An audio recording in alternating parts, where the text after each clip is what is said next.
So, which is a very important topic in the Java. So maybe we can expect 2 to 3 questions in this array concept. Okay, let me maximize.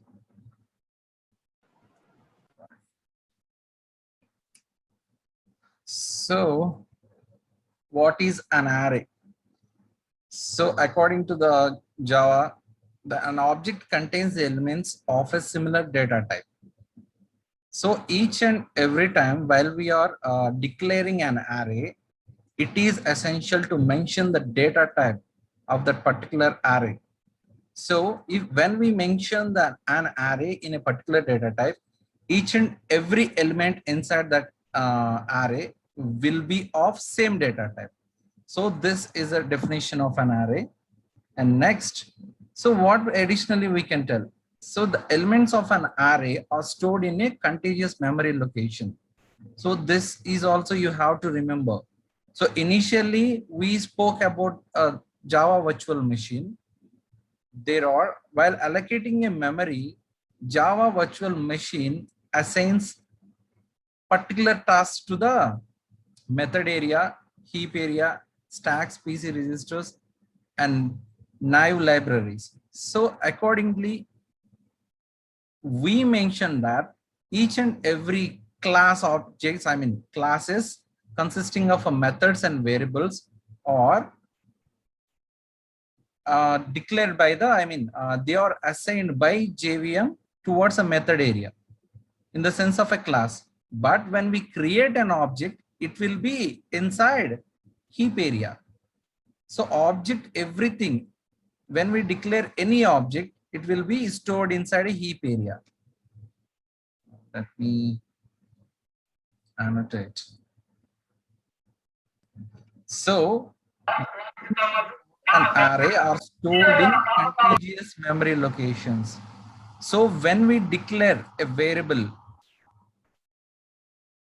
for an array with the data type will be stored inside a heap area.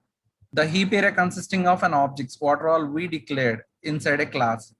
So the class members will be inside a method area, and in the heap area, we are having an objects. So according to the hash code, each and every object will be identified. Next.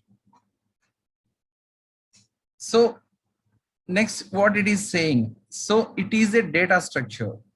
So each and every time when we are declaring an array, the JVM stores that data inside a heap area, and then it will be considered as a data structure. Data structure in the sense, based on the indexes, we are going to find out each and every element. Here, the storage consisting of a similar elements. What is the similar elements over here? Similar in the sense, the similar data type. We can store only a fixed set of elements in a Java array. So this is the one more most important thing you have to remember. We can store only a fixed set of elements in a Java array. Fixed set of elements means at the time of a declaration of an array, it is essential to mention the size of an array. So it is essential to mention the size of an array. So how to overcome this? See this. So array is index based. The first element of an array is stored at the 0th index. So the first element inside the array will be stored in 0th index. What we said, array is a collection of similar data types. So each and every element placed inside an array, the first element is placed inside the 0th index. So based on this index, we are going to access the particular element of an array. And 0th element, the second element is stored inside the first index of an array, and it will be continued. So the third, the second element is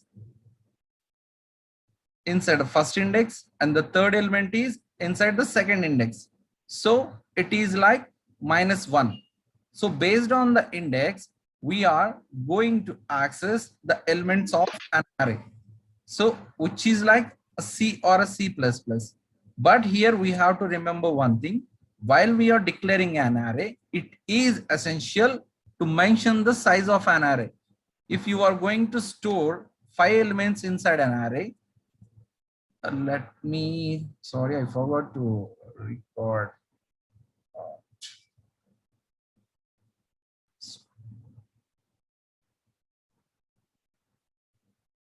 Yeah, it is recording. So here, unlike C++, we can get the length of an array using the length member. So this is a keyword we'll use inside a Java. Based on the size, we can get the length of an array, but we can change it dynamically. And this also you have to remember.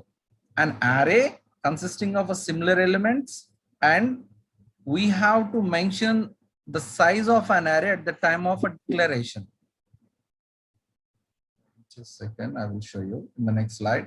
So in this C and C++, we don't have that feature. We have to mention the size of an array, but to overcome that, inside a Java, we are using the length dynamically. Dynamically in the sense, if we are going to declare a method, an object for an array of elements with the specific size, we can avoid that size by providing the length dynamically based on the elements we are passing. So that was a big topic inside this array. We'll discuss over there that one. Okay, here itself, the first element is 0th index. So based on the index, we are going to access a particular element inside an array. Okay. Next one. So in Java, array is an object of dynamically generated class. So what we discussed, this will be considered as an object. Array, when we declared an array, what the JVM will do? So, okay, this person declared an array. So now I'm going to consider that an object, and it will be, it will assign a memory inside a heap area with a hash code. Based on that Unicode, we can directly access that array. So it will be inside a heap area. So how we'll know that? So by using dot hash code, we'll find out the hash code for the particular object. Object in the sense, array itself, an object will be stored inside a heap area. Okay. Java arrays inherits the object class and implements the serializable as well as the clonable interfaces. Serializable in the sense, it is based on the hash code only, and clonable means we can copy that particular array inside another array. That is also one of the topic we're having inside an arrow topic. So which will implement an object class, and then it will be serializable as well as a clonable interfaces. So here we have to remember this one also. And the main thing you have to remember is it will be stored inside an heap area. When we declare an array, the JVM allocates the memory for an array inside a heap area. So every time we are discussing about a JVM, why? Because each and everything what we are writing inside the program will be managed by the Java virtual machine. So without a virtual machine, we can't even imagine a Java. So in the sense of a Python, we are having a virtual environment. So I think you know that one. So inside a Python, we are having virtual environment. Inside the virtual environment only, we are going to use the interpreter to run the particular file. Okay. And next point, We can store a primitive values or objects in an array in Java. So what is the primitive values? What are the primitive data types? There are two types of data types available in Java. One is a primitive, and the one is a non-primitive. Primitive in the sense we are having integer, long, float, boolean, and char. So all these are the primitive values, primitive data types, and we can use that primitive data types to declare an object of an array. So I'm mentioning like object of an array. So remember this word, we are going to declare an array and it will be considered as an object according to the JVM. Okay. Sorry. Like C++, we can also create a single dimensional array or a multi-dimensional arrays. What is a single dimensional array? So it consisting of only, so in the sense of a 2D, we'll call it as a 2D, consider as a 2D.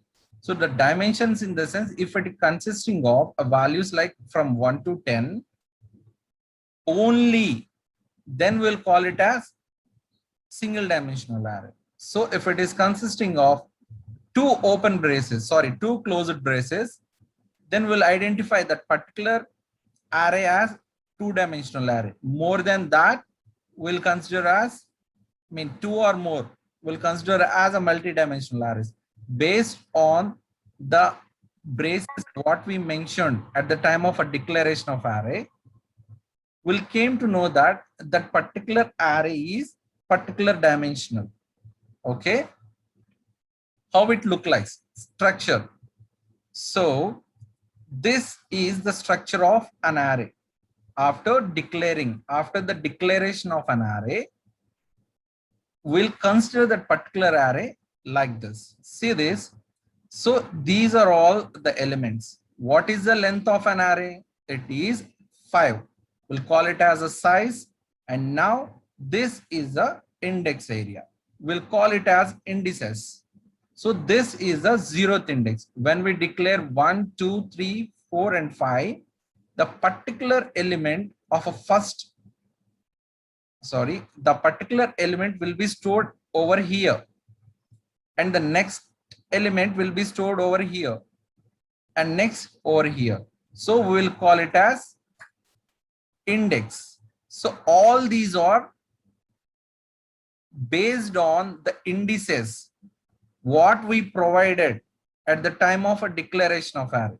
Let me show you how to declare an array. Inside,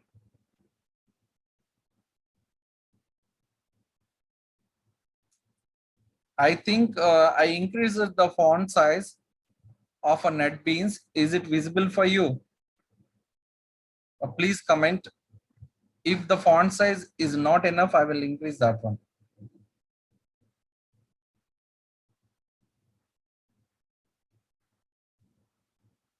Yeah, okay, cool. So now here we are going to declare an array. How to declare an array?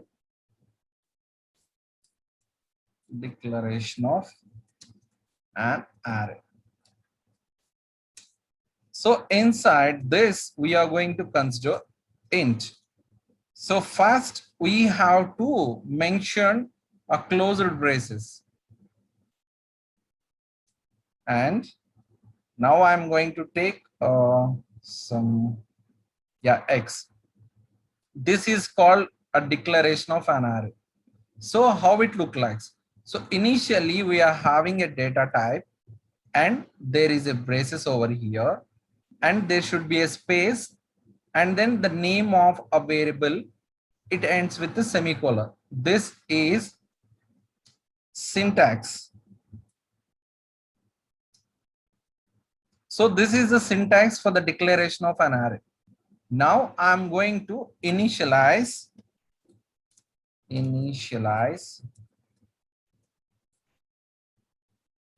an array.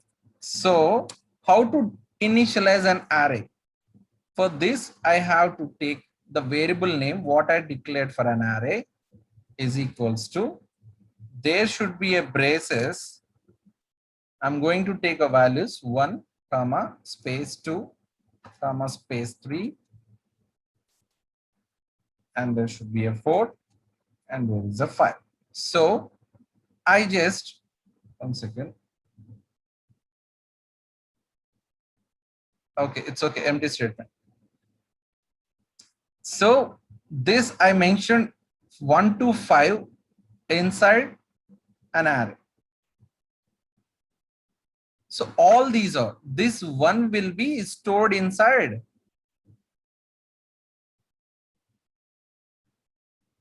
See this one will be stored inside this, and 2 over here, 3 over here, 4 and 5.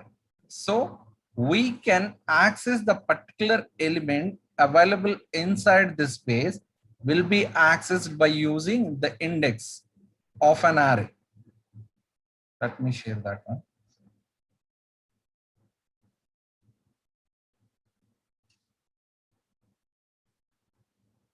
Okay, this is the syntax for that, how to declare an array.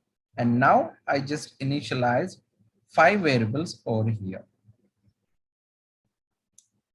Okay, we'll go to ppt.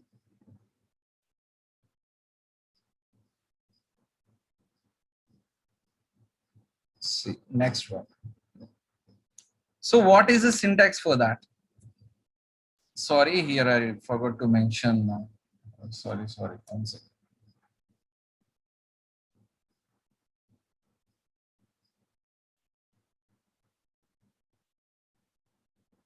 Okay, it is not sharing.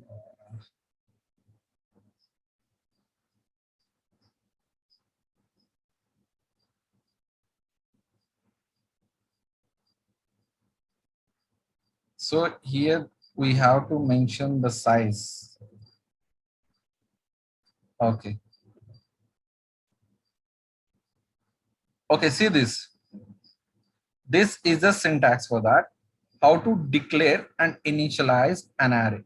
So initially we are having a data type, and there is a brackets, after that a variable name of a particular data type, and is equals to new. This is the keyword we are using.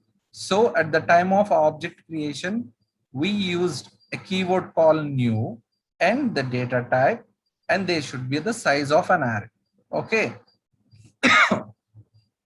So this is a declaration of an array, and this is the initialization of an array. So here see this string of arrays consisting of 1, 2, 3 and 4. These are the 4 elements, and we can call it as string arrays, and the size of it is a 4.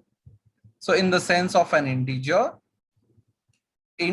of variable name, and there should be a values. So here one thing we have to remember. If you remember the syntax for that, it is easy for you. Why I just differentiated these two things? Because the declaration, in the sense, we'll call it as this one as a declaration. We'll take it inside the global variable and we'll use throughout the class. We can initialize that inside a main method according to our usage, and inside another methods also.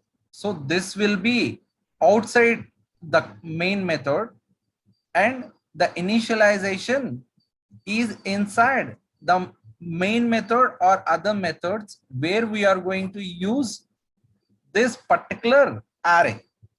There is no need to mention. Let me show you the screen so that it will be useful for you. It should be an error, but it is not showing over here. I just upload some options over here. So actually, if you want to change the font, there is a tools tab. Inside the tools tab, there is an options, and inside fonts and color, we can choose that one. And the foreground should be a black, background should be white. Sorry, this is a method. Sorry. I need to change the characters. This should be inherited. And I will remove all these things. Foreground. Okay, see this. So now I can again use x is equals to semicolon, and there should be 6, 7, 8, 9, and 10. So like this, we declare an array over here and we can use in any method. So I'm using it inside main method as well as inside another method. Okay. So this is the use of a global variable.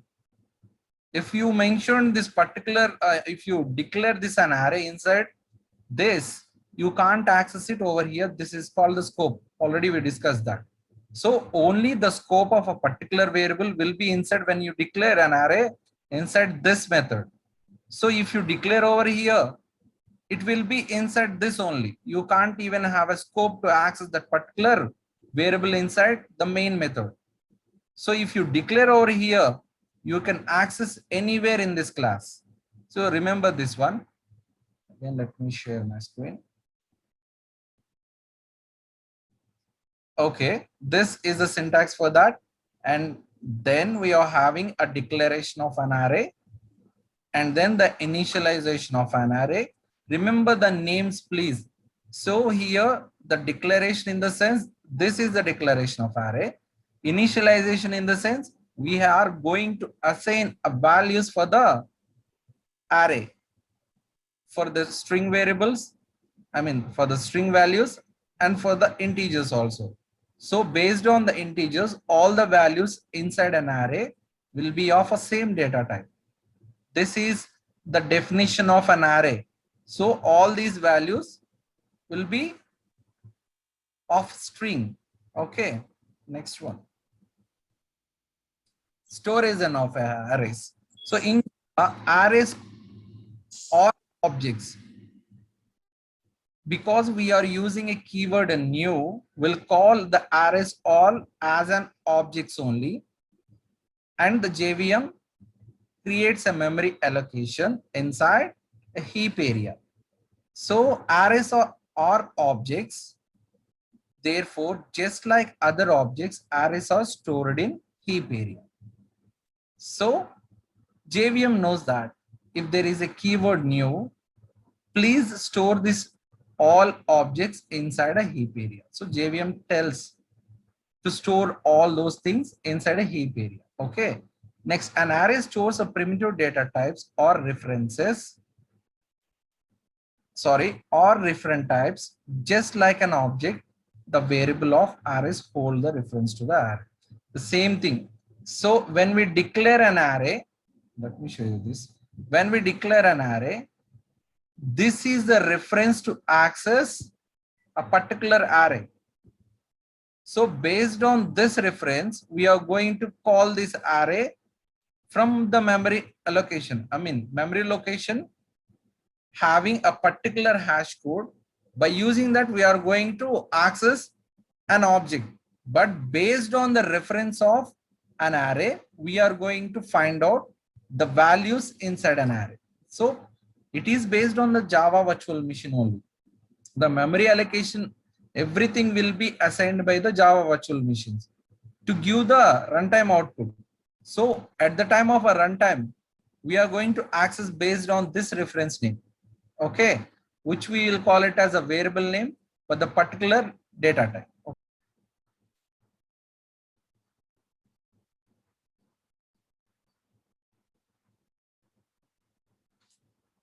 So this is another tool, because the tool is somewhat problem with the tool. Maybe virtual environment has not been created. There is an issue with that. I will sort it out later, because we need to continue the class. So what is this? This is the environment in the present situation each and every organization are using. So where it will be available. So let me share the screen for you. My browser, see this. Please type on jetbrains.com. So inside this, we are having so many tools. Let me show you. See this. So we are having so many tools. PyCharm for Python programming. So you can directly create a virtual environment by downloading this one, and Intel IdeaJ. So right now we are using this one. So for Java development and all, we will work over here. See this. This is a platform in the present organizations are using. This is a platform where I'm also working right now. So here, see this Android is there. I just downloaded the Android from here. Android development will be done over here, which is a very easy tool compared to NetBeans and Eclipse also, because it consisting of so many options, and it is a very strong tool, and you can having, it is having so many options. See, while you are building a particular predefined function or predefined method, it will be displayed automatically. So it will predict the data what you are going to write.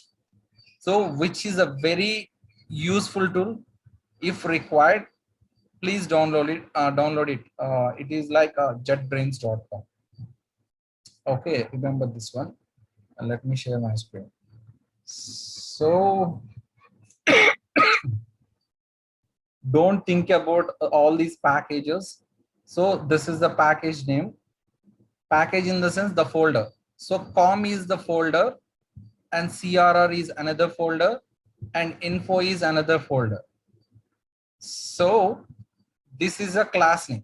A test. This is the class name. So don't just put your tension over here. Okay, these are all the folder names. So in the sense of each and every organization, the people will mention com dot. If it is like Cognizant, will mention as CTS over here. If in the sense of a TCS, will mention TCS over here. I'm working for our organization, CRR. That's why I mentioned CRR over here. There is no need to worry about that. Let me, okay. So we'll run this first of all, and then we'll start the program.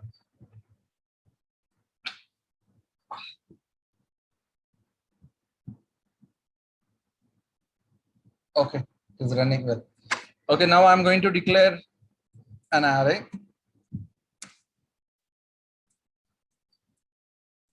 Declaration of an array.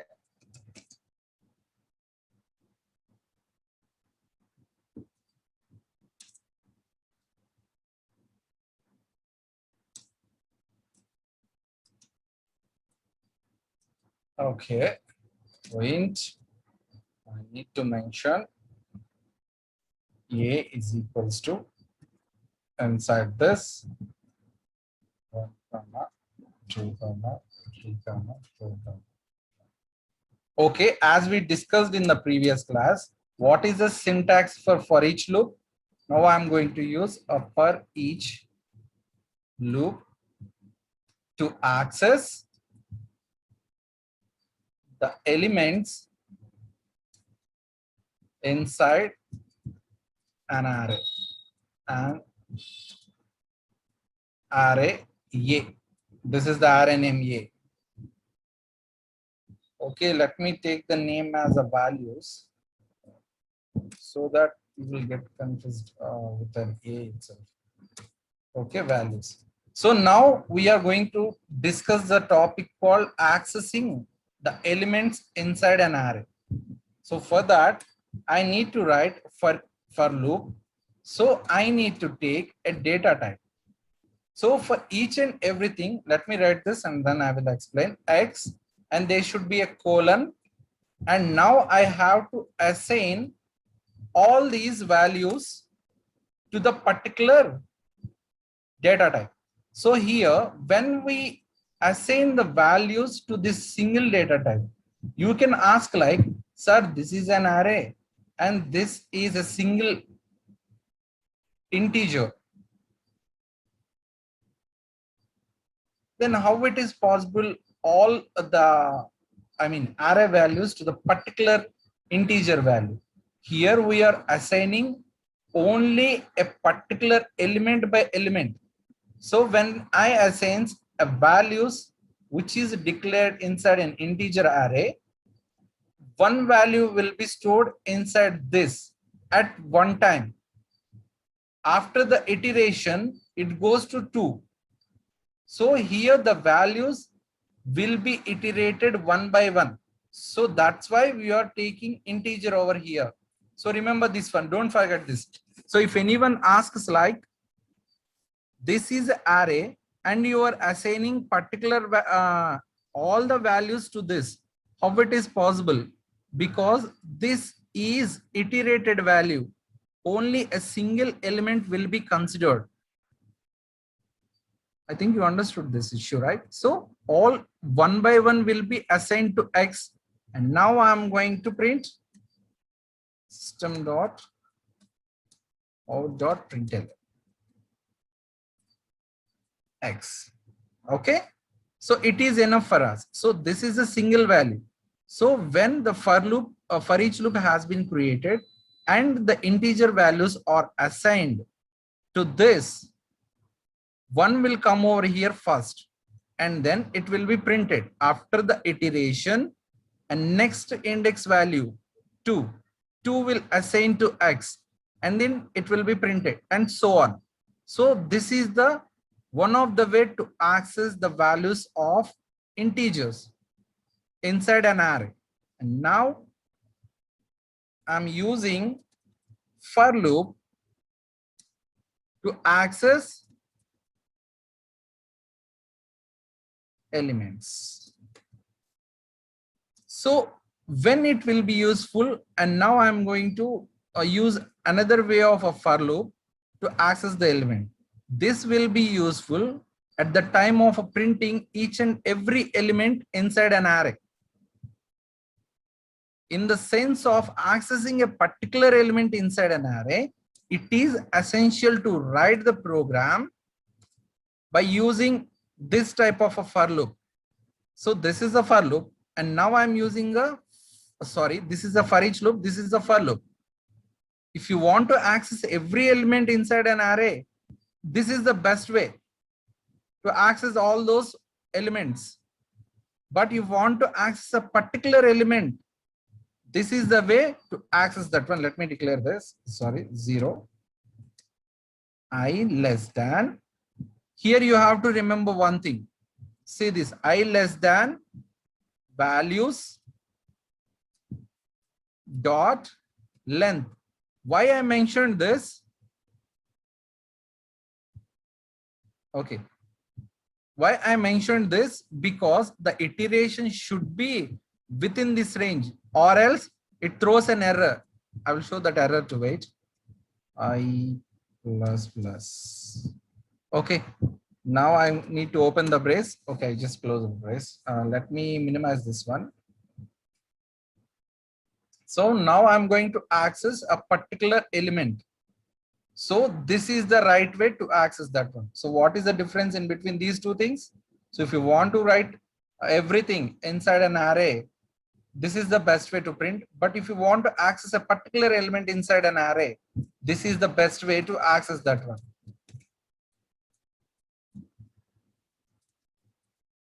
Okay. So now I'm going to access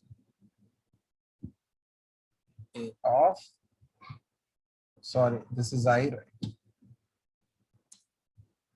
Values of at 0, 1, 2, 3. Yeah, we'll take 2 index. Okay, let me run this program.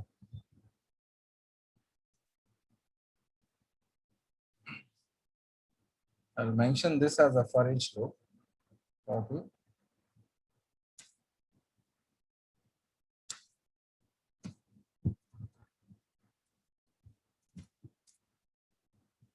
And this as, so for our information point of view, I'm doing this for loop. Okay, save it and then run the program.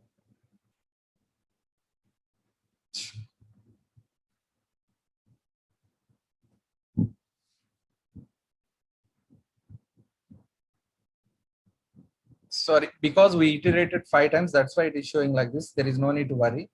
So we're just the length is of 5, right? So it has been printed 5 times. There is no need to worry about it. See this. So if you want to access everything inside this, then this is the best way. For each loop is the best way. And to access a particular element inside an array, this is the best way. Just remember this one. Okay. Let me share my screen. Where is the tool? Yeah. So today itself, the time has been completed very fast. It's okay actually. So today only I explained 7 slides.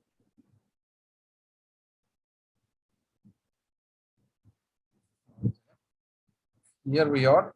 So this is the 9th slide. In the tomorrow's class, we'll discuss about accessing an array in different ways. So by using string arrays as well as normal arrays also, like other data types like integer, float. Okay. Okay, I think this is enough for the today's session. So please make sure that learn each and everything inside how to declare an array. These are all the topics we are having definition and about it, and how the structure will be, and how the syntax for that, what is the syntax for that, and the declaration as well as the initialization. If you people are interested in downloading IntelliJ IDEA for that, there is a site called JetBrains, which is a very useful tool for working environment compared with NetBeans. Even NetBeans, not even better, 1% of it. This is a very good tool, but this is somewhat a problem with this tool. Minimum 8 GB is required for you in your laptop. So in the sense of your personal computers, it is like it is enough for 4 GB, but for inside your laptop, if you want to access full-fledgedly without interrupting your console, it is essential to maintain 8 GB. I'm having 16 GB in my PC, GB in my PC, I mean in my laptop. So that's why somewhat a bit good over here. So for working environment and all, please make sure that please read carefully. And if there is any issues or doubts inside the particular topic, please call me. I'm having my number over there inside a group itself. If there is any issues or if you can't even understand anything, I will explain it personally. Okay, there is no need to hesitate to ask anything. Okay, thank you, and you may leave the session now.